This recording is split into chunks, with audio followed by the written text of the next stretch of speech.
Hello दोस्तों, आपका स्वागत है हमारे यूट्यूब चैनल एफसी क्लासेस में। आज हम सिंधु नदी तंत्र के बारे में अध्ययन करेंगे।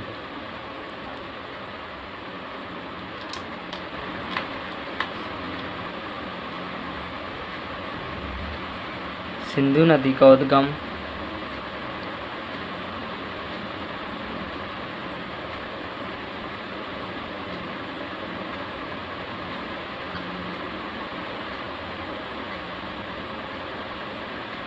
चेमायुंगडुंग ग्लेशियर से हुआ है।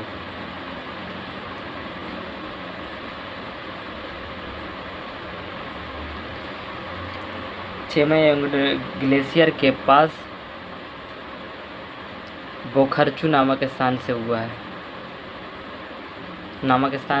है और यहाँ मानसरोवर झील से निकलती है ब्रह्मपुत्र नदी और यहाँ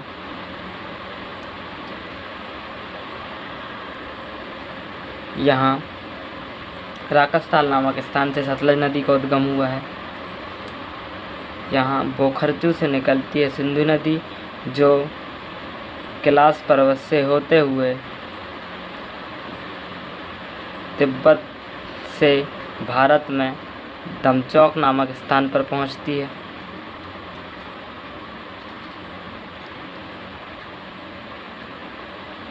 और यहाँ से भारत में प्रवेश करती हुई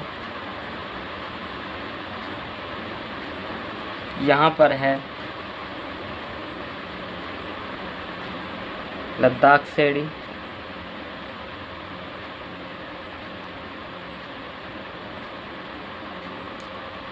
लद्दाख सेड़ी को दुगांती नामक स्थान पर काटती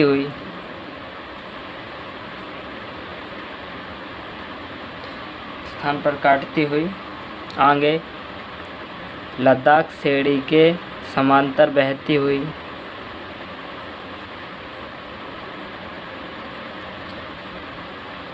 पीओके वाले स्थान पर पहुंचती है। और यहाँ पीओके में चिल्लास नामक स्थान से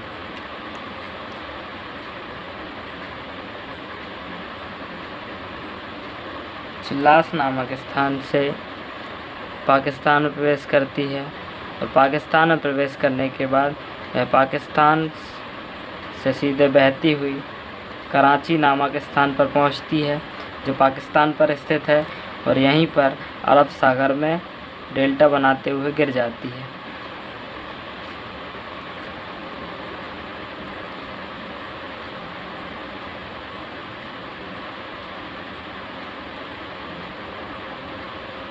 सिंधु नदी की लंबाई है 2880 किलोमीटर।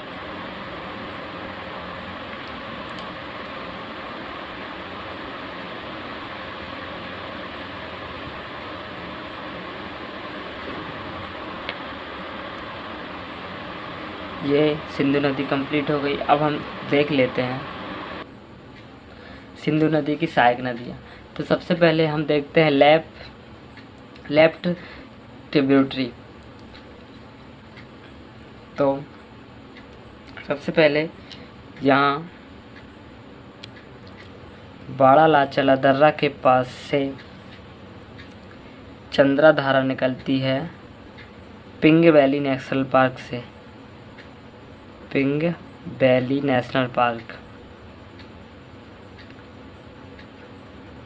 और यहाँ बाड़ा लाचला दर्रा के पास से ही जिस्पा नामक स्थान से धारा भागा नामक निकलती है, जो आपस में टांडी नामक स्थान पर मिल जाती हैं।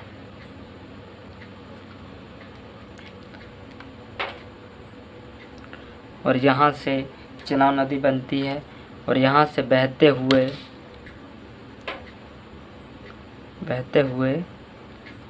यहाँ जम्मू एंड कश्मीर पहुँचती है। और यहाँ से बहते हुए सिंधु नदी में मिठानकोट नामक स्थान पर मिल जाती है।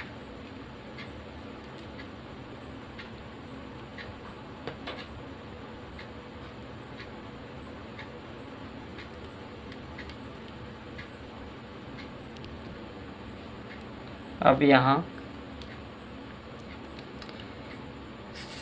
जम्मू एंड कश्मीर के अनंतनाग डिस्ट्रिक्ट के पास वेरीनाग झील से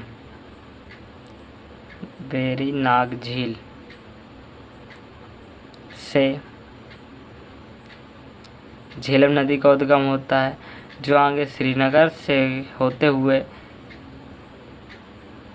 बुलर झील में पहुंचती है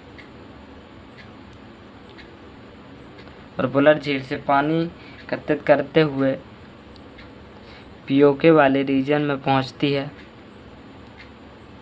और यहाँ से मुजफ्फराबाद के पास भारत और पाकिस्तान के बीच 170 किलोमीटर की बॉर्डर बनाते हुए झुंग नामक स्थान पर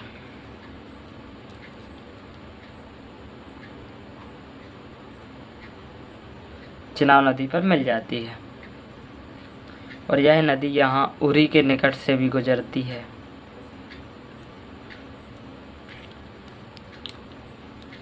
और हिमाचल प्रदेश में ही रोहतांग दर्रे के पास से चंबा जिले से रावी नदी का उद्गम होता है, जो रोहतांग दर्रा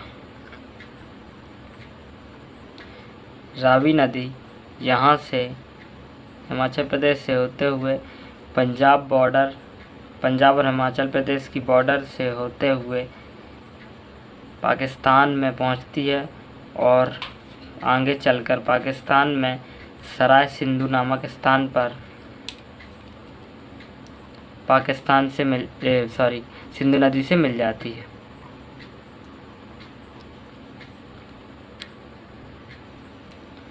और यहाँ पर राकसताल से निकलती है सतलुज नदी, जो बहते हुए हिमाचल प्रदेश के पास सिपकिला दर्रे के पास पहुंचती है और सिपकिला दर्रा से भारत में प्रवेश करते हुए हिमाचल प्रदेश में पंजाब के पास पहुंचती हुए सीधे बहते हुए चिनाब नदी में मिल जाती है।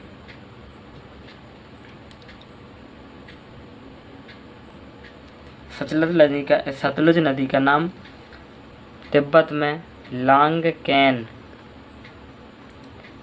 चाम्बो होता है और भारत में प्रवेश करते ही इसका नाम सतलज नदी हो जाता है। अब देखते हैं अपन ब्यास नदी। ब्यास नदी का उद्गम सोलांग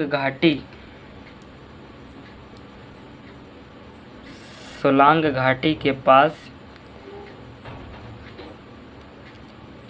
ब्यास कुंड से हुआ है और यह नदी आगे बहते हुए कुल्लू और मनाली नामक स्थान से किनारे किनारे बहते हुए पंजाब में हरिके बैराज नामक स्थान में सतलज नदी से मिल जाती है और यह हरिके बैराज कपूरथला डिस्ट्रिक्ट में स्थित है, पंजाब की।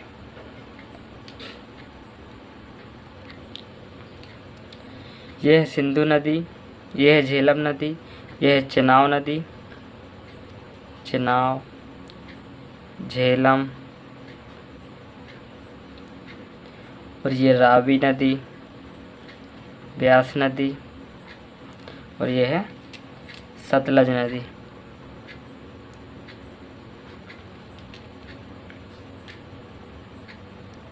सिंधु नदी का उद्गम होता है चेमायांगडोंग ग्लेशियर से के बोखरचू नामक स्थान से और यहाँ से सिंधु नदी बहते हुए दमचौक नामक स्थान पर भारत में प्रवेश करती है और यहाँ दोगांती से लद्दाख सेड़ी से को काटकर सीधे बहते हुए पीओके वाले रीजन से चिल्लास नामक स्थान से पाकिस्तान में पहुँचती है और यहाँ से आगे जाकर कराची नामक पाकिस्तान के कराची ज़िले से अरब सागर में गिर जाती है। अब देखते हैं यहाँ पर सिंधु नदी की राइट ट्रिब्यूटरी। तो सबसे पहले अपन यहाँ देख लेते हैं, यहाँ पर है सियाचिन ग्लेशियर,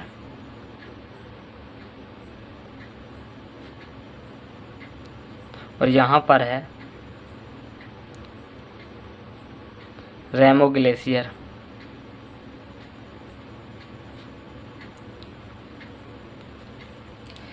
रेमो ग्लेशियर से उद्गम होता है श्वेक नदी का, जो सिंधु नदी से मिल जाती है, और यहाँ सियाचिन ग्लेशियर से उद्गम होता है नुब्रा नदी का, जो जाकर श्वेक नदी से मिल जाती है। मतलब श्वेक नदी सिंधु नदी की सहायक नदी है, और नुब्रा नदी जो है वो श्वेक नदी की सहायक नदी है। श्वेक नदी, और ये है नुब्रा नदी।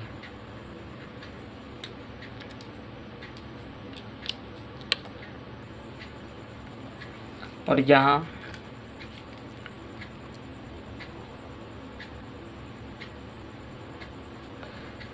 सांद्रुल झील, सांद्रुल झील से उद्गम होता है गिलगित नदी का,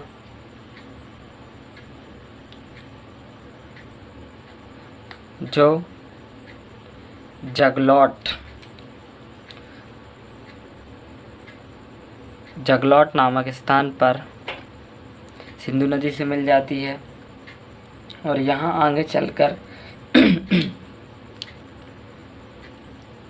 और अगली सहायक नदी यहाँ अफ़गानिस्तान की राजधानी काबुल से निकलती है, काबुल नदी, जो आगे चलकर पाकिस्तान में पहुँचती है। और यहाँ पाकिस्तान पर अटोक नामक स्थान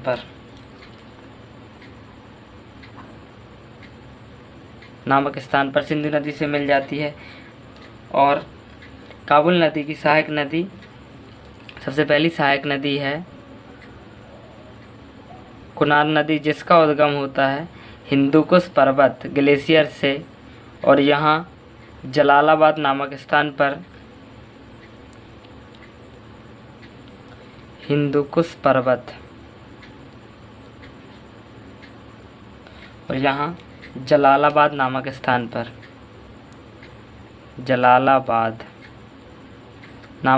पर काबुल नदी से मिल जाती है कुनार नदी।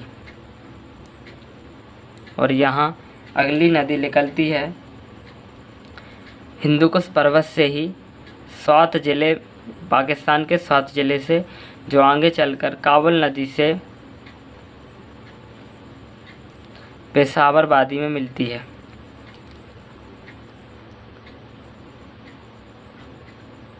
पेशावर वादी में मिलती है स्वात नदी, इसका उद्गम होता है स्वात ज़िले से।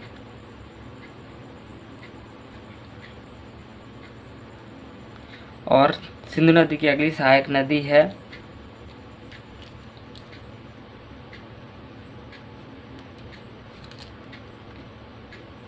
इसका उद्गम होता है कोहनाक पर्वतमाला से, कोहनाक पर्वतमाला अफ़गानिस्तान से।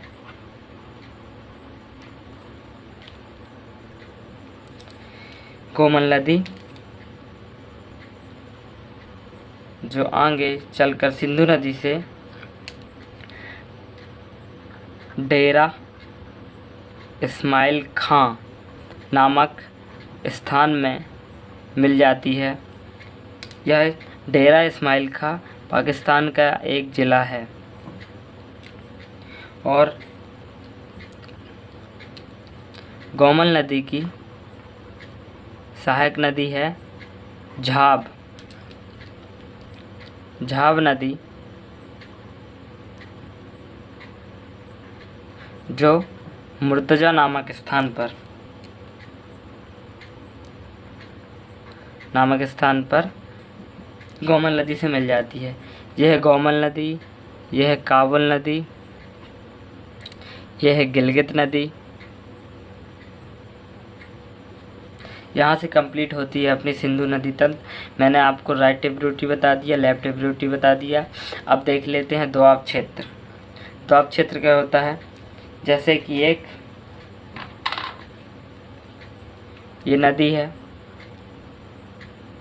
ये किसकी सहायक नदी है? तो जो बीच का जो क्षेत्र है इसको बोलते हैं दोआब क्षेत्र। यह बहुत उपजाऊ क्षेत्र माना जाता है खेती के लिए, क्योंकि यहाँ पर दोनों नदियों के द्वारा बहाई गई उपजाऊ मृदा को लाकर इकट्ठा कर दिया जाता है। दोआब क्षेत्र। तो हम देख लेते हैं अब दोआब क्षेत्र। सिंधु नदी,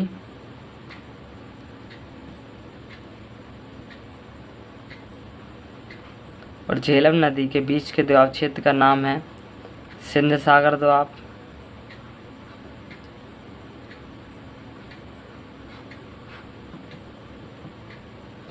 और झेलम और चिनाव नदी के बीच के दोआब क्षेत्र का नाम है चल दोआब।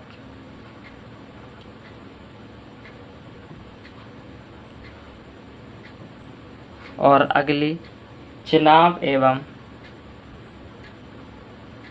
रावी नदी के बीच के दोआब क्षेत्र का नाम है रचना दोआब।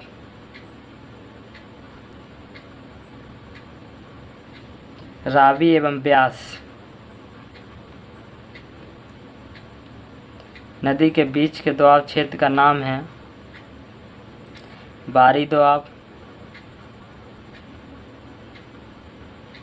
एवं ब्यास एवं सतलज नदी के बीच के दोआब क्षेत्र का नाम है बिष्ट दोआब।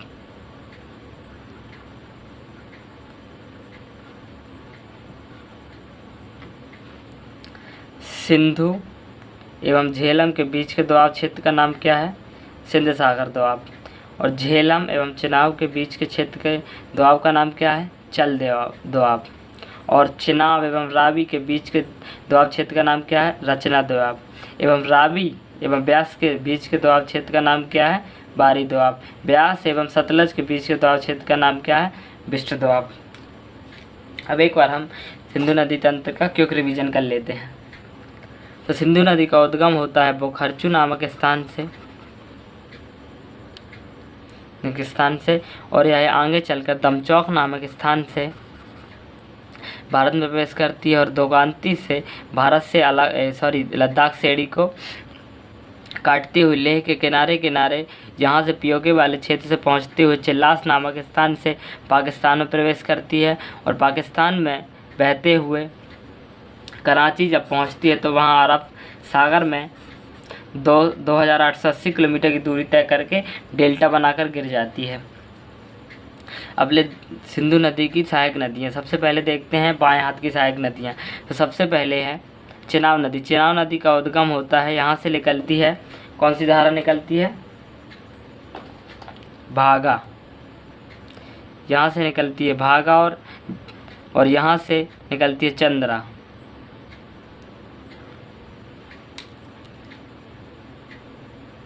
भागा धारा का उद्गम जिस्पा नामक स्थान से, चंद्रा धारा का उद्गम पिंग वैली नेशनल पार्क से। और ये दो धाराएं आपस में जहाँ मिलती है टांडी नामक स्थान से, यहाँ से बनती है चिनाब नदी। और यहाँ चिनाब नदी हिमाचल प्रदेश से होते हुए जम्मू एंड कश्मीर में पहुँचती है और यहाँ से झुंग नामक स्थान पर झेलम नदी से मिल जाती है। झेलम नदी का उद्गम बैरीनाग झील से होता है जम्मू एंड कश्मीर में। और यहाँ श्रीनगर से किनारे से होते हुए बुलर झील से पानी प्राप्त करते हुए उरी नामक स्थान के किनारे एलओसी को क्रॉस करते हुए पीओके वाले रीजन में पहुंचती है। और यहां से मुजफ्फराबाद के पास 170 किलोमीटर की बॉर्डर बनाती है भारत और पाकिस्तान के बीच। और यहां से कहां पहुंच जाती है? यहां सीधे मैथान कोट में मिल जाती है सिंधु नदी से। रावी नदी का उद्गम होता है रोहतांग दर्रे से और यह आगे चलकर हिमाचल प्रदेश से पंजाब में पहुंचती है। और पंजाब के बाद पाकिस्तान में सराय सिंधु नामक स्थान पर चिनाब नदी से मिल जाती है। और यहाँ से निकलती है ब्यासकुंड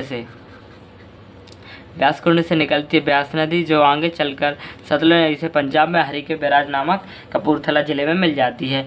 और यहाँ से निकलती है राकसताल से सतलज नदी, जिसका नाम तिब्बत में लांगकेन जाम्बो होता है।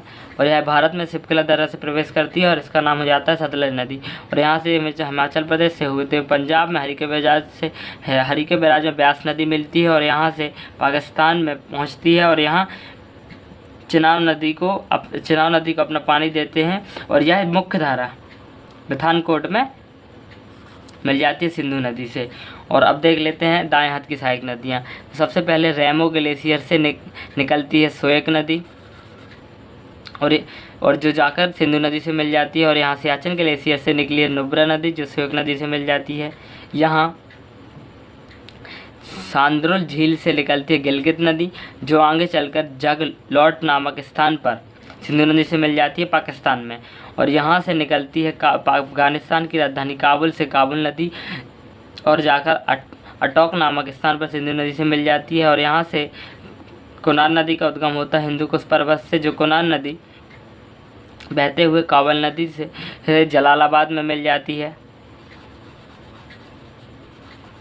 और यहाँ से उद्गम होता है स्वात नदी का हिंदू कुश पर्वत के स्वात जिले से और यहाँ पेशावर वादी के पास काबुल नदी से मिल जाती है। और यहाँ गोमल नदी का उद्गम होता है कोहनाक पर्वत से और गोमल नदी आगे चलकर पाकिस्तान में डेरा इस्माइल खां नामक ज़िले पर सिंधु नदी से मिल जाती है। गोमल नदी की एक सहायक नदी है झाब नदी जो मुर्तजा नामक स्थान पर सिंधु नदी से गोमल नदी से मिल जाती है। यहाँ से दोस्तों अपनी सिंधु नदी कंप्लीट होती है। चैनल को लाइक एंड सब्सक्राइब कर दीजिएगा।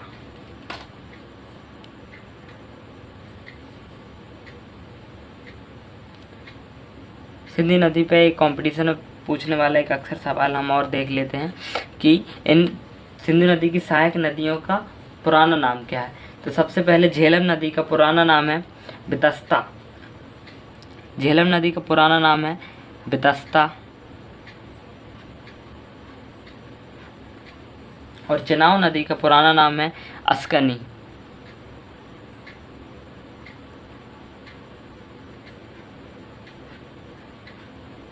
और आगे रावी नदी का पुराना नाम है परसणी।